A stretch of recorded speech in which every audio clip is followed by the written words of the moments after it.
So folks, what's what's happening on the news front today, the showbiz front? Well, not a lot, folks. Again, it's all dominated by Liam Payne, there's no doubt about that. Got a couple of further thoughts on the old sad tragedy. Also a bit of input from Myleene Klass, which I thought was pretty good. And then a little bit about Rory, and that's about it, folks, really. There's some nasty stories out there and whatever else, but I don't fancy doing nasty today. We'll look at them tomorrow, or maybe we'll forget them all together. But on the Liam Payne front, I mean, there's more news coming out today. We're hearing lots of different stuff. We're hearing from a young lady that's called herself Rebecca from America, saying she talked to him for a while, then he went up to his room and he came back and she talked to him for half an hour. He's laying on a settee there in the foyer of the hotel. He smashes his laptop. He's unhappy with something he sees on message-wise. He falls out with certain people. He's supposed to be arguing with somebody about money. He mentions that he's got however many million, I think it's 50 odd million in his bank, and he may give somebody 20,000 because he likes giving money away, and this, that, and a lot of it's incoherent. He's not in a great way.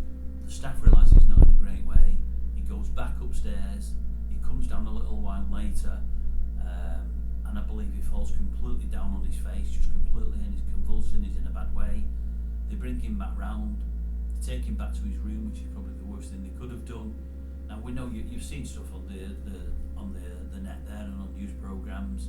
I mean, they found whiskey bottles open. They found evidence of drugs and all that paraphernalia that you'd use with it, the tin foil and all that, and lighters and candles and whatever. So he's obviously pretty high on drugs and probably drink, I would imagine, which is really sad. But as I say, he probably shouldn't have been left on his own if he was on his own. He probably somehow should have been held downstairs, but it's easier said than done.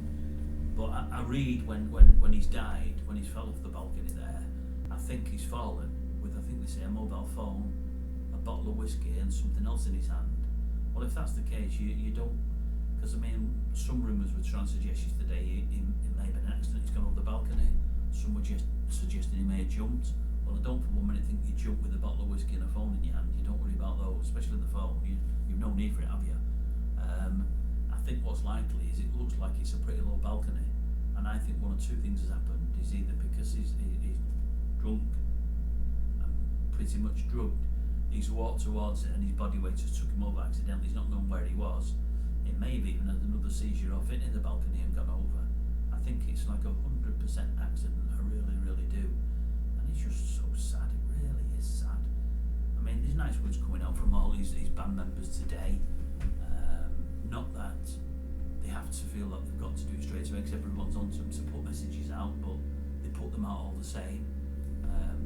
I've got to say, really, I probably most agree with what Sharon Osbourne wrote, and I hate to say that because I don't really like her. In fact, I don't really like her, don't like her at all. But I must agree with what she says. For all you've got millions and so on and so forth, there's a duty of care that needs to be looked at, especially on these telling shows with these really young kids in them, because that's all the five of them were. Young kids, when they were plucked from obscurity, they got too much too quick, and I don't think anybody really managed them properly and looks after them properly. I really, really don't. It's all a money-making thing for Sam and Carl on ITV, and thereafter you just get too many yes men in your camp, and it's just so sad. It's just a shame. I see pictures of him today. He was in a bowling alley, I think, with his mum at least, maybe his parents and sisters, I don't know. Only a month or two ago for his birthday, really enjoying himself. That's where he probably should be, at home with the family, as opposed to in a hotel in Argentina with nobody.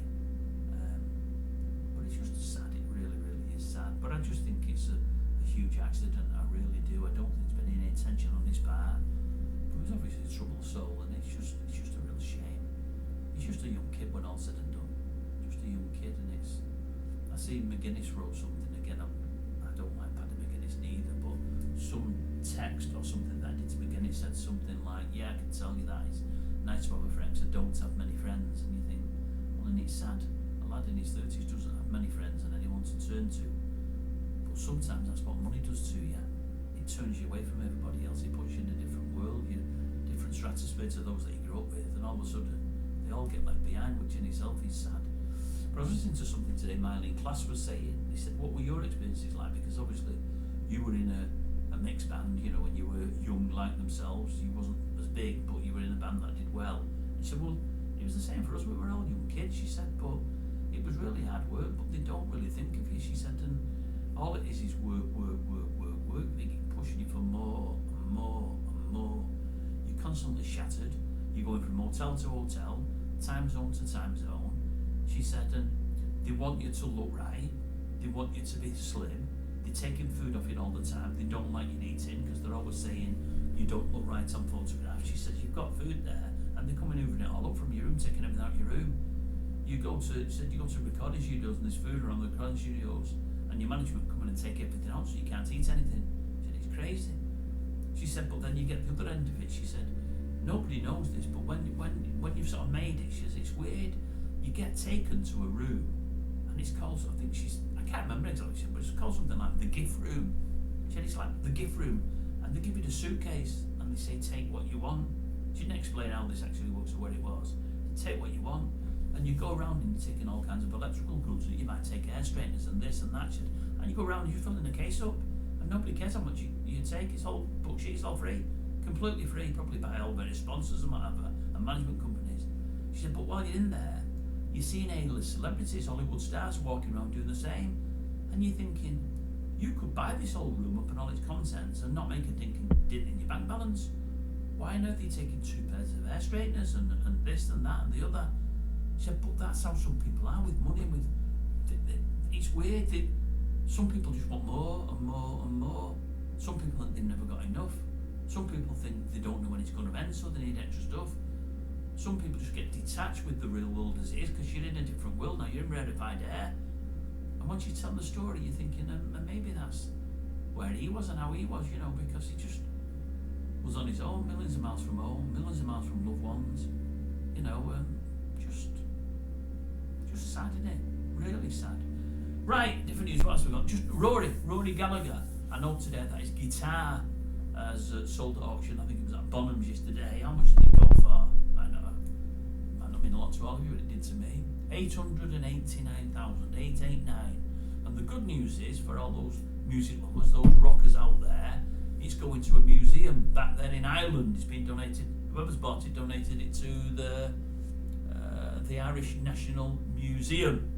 So that's great to know. It's not ended up in England. It's not ended up in that there US of A. It's ending up back in Ireland where it belongs, where Rory played it for all those 40 odd years, 30 odd years, whatever it may have been. He's a hero, he's Rory. And that's it, folks. There's not much more to tell. There's really not.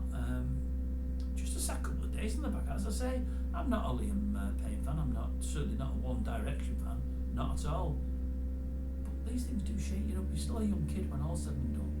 My lad's 30 now. Payne's 31. It's only a year difference. Could be my lad. My lad probably wouldn't mind a bit of Liam's 55 million quid. He wouldn't mind that at all. He ain't got that. But that said, he's still with us. He's still here, still with his family. You can have all the money in the world, but if you're not here to spend it, folks, it ain't doing you no good, is it? Not at all. Anyway,